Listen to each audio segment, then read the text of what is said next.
Justin Fields gets a lot of love from people in the national media and NFL fans on social media. A lot of people make the defense for the Chicago Bears not trading Justin Fields for him not having a great supporting cast, not having a great coaching staff, and not really being put in the best situation to succeed. And that's understandable. But when I look at Justin Fields from an unbiased standpoint, I don't see what everybody else sees in Justin Fields. You see, I think that a lot of people are infatuated with Justin Fields because they think about what he could be if he puts it all together. And what he could be is similar to what Lamar Jackson is right now, a true dual threat quarterback. He can kill you on the ground, run for over 1,000 in a year with his legs, and he also can kill you with his arm with how good of a passer he is. He is the true definition of what a dual threat quarterback in the NFL should look like. Meanwhile, for Justin Fields, at this point in his career, going into year 4, he has already shown us what he is. And what he is a really athletic quarterback that's better with his legs than what he is with his arm. Why is that? Well, Justin Fields is the worst fourth quarter quarterback in the National Football League. He had the worst passer rating in the fourth quarter since he's been the starter of the Chicago Bears. He has one of the worst completion percentages of any quarterback that is a starter in the fourth quarter of games. And he has a ton of devastating interceptions that he's thrown with the game on the line. You can't trust Justin Fields in late game situations. And you also can't trust Justin Fields to be the right quarterback to lead your franchise to Super Bowl glory. We just saw what Patrick Mahomes did against Brock Purdy in the Super Bowl. Brock Purdy wasn't bad. He played a really good game. The only difference is that he didn't play up to the level of a future all-time great like Patrick Mahomes did. Patrick Mahomes, his final drive of overtime resulted in Kansas City winning the game by a touchdown. Brock Purdy's final drive of the Super Bowl resulted in San Francisco having to take 3 points and eventually losing. If you want to be able to be a consistent Super Bowl contender, you need to have a consistently great quarterback. Everybody keeps saying how Justin Fields needs more weapons. He needs better wide receivers. He needs Marvin Harrison Jr. when I just saw Patrick Mahomes win a Super Bowl with his two best options being an old, aging Travis Kelce and the first-year wideout Rashee Rice, who was a mid-round selection. How many of y'all know how to spell Marquez Valdes-Scantling?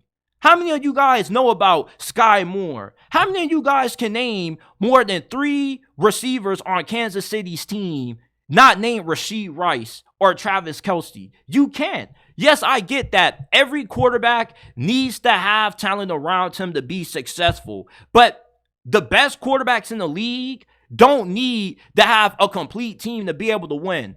We saw Joe Burrow, his second season in the league, coming off a season-ending injury his rookie season, take Cincinnati to the Super Bowl with a mega-talented group of receivers, but one of the worst offensive lines to ever make the Super Bowl. That shows you what an elite quarterback is able to do. An elite quarterback is able to overcome certain limitations. Now, not any quarterback can overcome certain limitations. The better the quarterback, the more they can overcome, the less they can win with. But when you have a guy like a Tua or a Dak Prescott or Justin Fields, they're only as good as the supporting cast that you have around them. They're not somebody that's going to elevate the team per se. They're a quarterback that could possibly win you some games if you give them a good team. But if you're asking them to have to make up for inefficiencies that you may have, such as not having great receivers or not having a great offensive line, they can't overcome that. That's what separates the elite quarterbacks like Mahomes, Lamar, Josh Allen, Joe Burrow from guys like Dak Prescott and Tua. They can win with less. if you're making excuses for how Justin Fields needs more to win, you're further proving why the Chicago Bears need to move on from him and why they need to tank, or not tank, but draft Caleb Williams this year. Caleb Williams is seen as a generational quarterback prospect. He's that kind of quarterback that could go toe-to-toe with the Patrick Mahomes if he reaches his upside. He's the kind of quarterback that can still win you championships or still keep you in the championship conversation, even if you don't have a roster that is complete from top to bottom.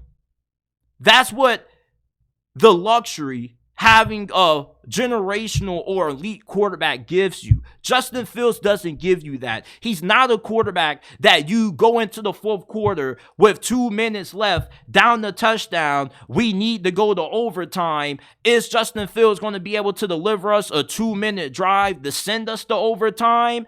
You don't really have a lot of confidence that he's that kind of quarterback. He's not one of those quarterbacks that you say, oh yeah, like we got Justin Fields, we're going to win. He's 10-28 as a starter.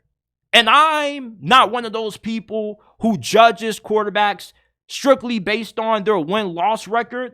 But you still have to take into account that the quarterback position is the most important, the most impactful position in the National Football. Does it piss you off how much you pay for your monthly phone bill? Why are you getting frustrated when our partner Mint Mobile has plans as low as $15 a month that give you unlimited talk and text on the nation's largest 5G network? Stop getting frustrated with how much you spend on your monthly phone bill and go to trymintmobile.com/JTSports in description and pinned comment down below to get access to premium wireless for only $15 a month. That's only $15 a month. Switching to Mint is easy. It only takes 15 minutes to do. If you're pissed off with how much you pay for your monthly phone bill, switch to Mint Mobile today and go to trymintmobile.com/JTSports in description and pin comment down below to get premium wireless for only $15 a month. Stop getting upset with how much you spend on your monthly phone bill and switch to Mint Mobile today.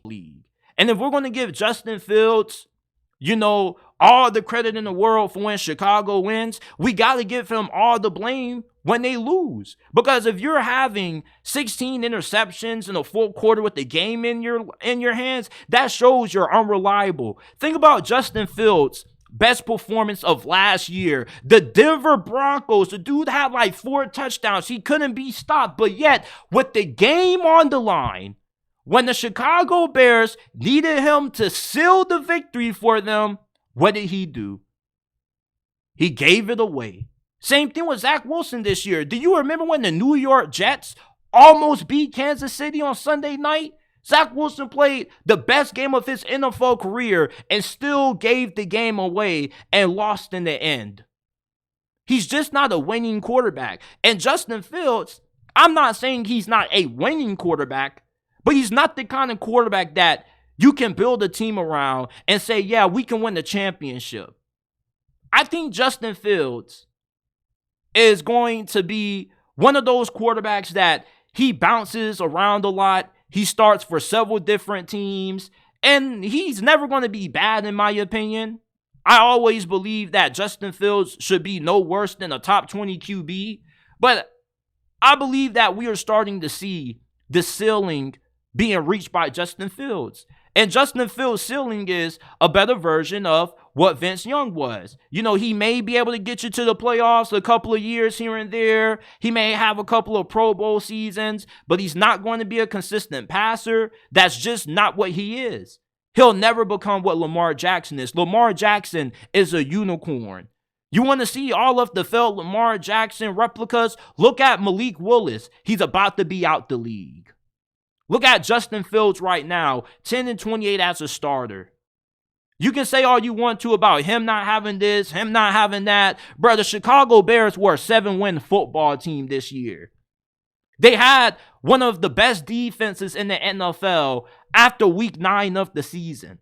And they were in a lot of close games during that stretch. The reason why they lost them was because they have a quarterback who just doesn't know how to get it done in big moments with the game on the line. And that's why Chicago should move on from Justin Fields. And that's why he is massively overhyped. I get that the dude is great in fantasy football. He makes a lot of big splash plays, but he's not a consistent thrower of the football. And no matter how dynamic he is with his legs, it's a passing league. They say it all the time. You have to be able to throw the football at a high level if you want to win in today's NFL. And Justin Fields hasn't demonstrated the ability to do that. He's also going into his 4th season. There aren't too many quarterbacks at this point in their career going into year 4 when all of a sudden they just hit their stride and they become elite or they become a Pro Bowl caliber talent. The last quarterback we saw that happen with was Alex Smith when he got blessed with Jim Harbaugh as his head coach in San Francisco. 9 times out of 10, what you are going into your 4th season is who you are as a player. The improvement isn't really that gigantic. And for Justin Fields, he never is going to be a good enough passer to result in you winning a championship. He'll be a good enough quarterback where he'll have you in contention to make it to the playoffs. You may win a playoff game or 2, but if you make it to the NFC Conference Championship, you're not going to win because he's not a quarterback who is dependable in late game situations. He can't throw the football well. He's not accurate most of the times. He doesn't go through his progressions. He doesn't make good decisions with the football, and it's evident with his 4th quarter turnover numbers. How can I trust a quarterback? How can you tell me, like all he needs is Marvin Harrison? Marvin Harrison is all of a sudden going to make him a better decision maker with the game on the line? Marvin Harrison all of a sudden is going to help Justin Fields improve as a passer? Like, I get the thinking. You get another wide receiver, it makes things easier for Justin Fields, but at the same time, how much of this falls on Justin Fields? That is the problem that I have, and that's why he is extremely overhyped, because nobody wants to put a fair value on what Justin Fields is as a quarterback. Everybody wants to keep saying, man, just wait, he needs more time, Bruh, we're into year 4 now, and we still don't know who he is. We don't.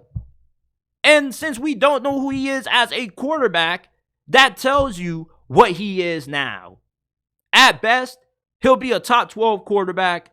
He'll be able to be a Pro Bowler here and there, get a team to the playoffs maybe 3-4 years throughout his career, but he's not going to be a quarterback that results in you being able to consistently be a contender. And I know a lot of Bears fans really love Justin Fields. He's a great dude off the field. Many of his teammates love him. I love him. I've been following Justin Fields' football career ever since he was on QB1 Beyond the Lights. Back before that show went on Netflix, and it was on Go 90. I root for Justin Fields to succeed, but many people just never give this dude a fair share of accountability for what the Bears were in 2023. And what they were a mid-football team, because Justin Fields is a mid-quarterback. And nobody wants to accept that truth. Justin Fields is never going to win you a Super Bowl, so therefore, why would any team want to trade for him? Everybody's trying to figure out why nobody has pulled the trigger on Justin Fields. Well, I don't think that it should be that tough of a question to find the answer to. It's pretty obvious that NFL media and fans are way higher on Justin Fields than what the actual league is. The actual league doesn't have favorites. They see this shit for what it is. And what Justin Fields is a quarterback that he's good to help you survive through a season if you're a team like the Denver Broncos and you're just in dire need of a quarterback and you can't find anything good out there. Justin Fields is a good option for you for a year or 2. But he'll never be a quarterback where you'll trust him to be your long-term answer at that position because of how he's not good in the 4th quarter, and he just isn't a consistent enough passer to have you in a position where you're going to be able to compete for Super Bowls year in and year out. So Justin Fields, to me, is extremely overrated, overvalued, and overhyped.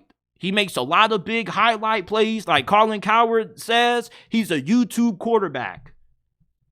Until Justin Fields makes improvements as a passer and he gets better in the 4th quarter, I'm not really ever going to see the Justin Fields hype. And I love Justin Fields. He's one of my favorite players in the NFL, but he just gets way too many excuses. And I'm wondering when people are finally going to hold him accountable.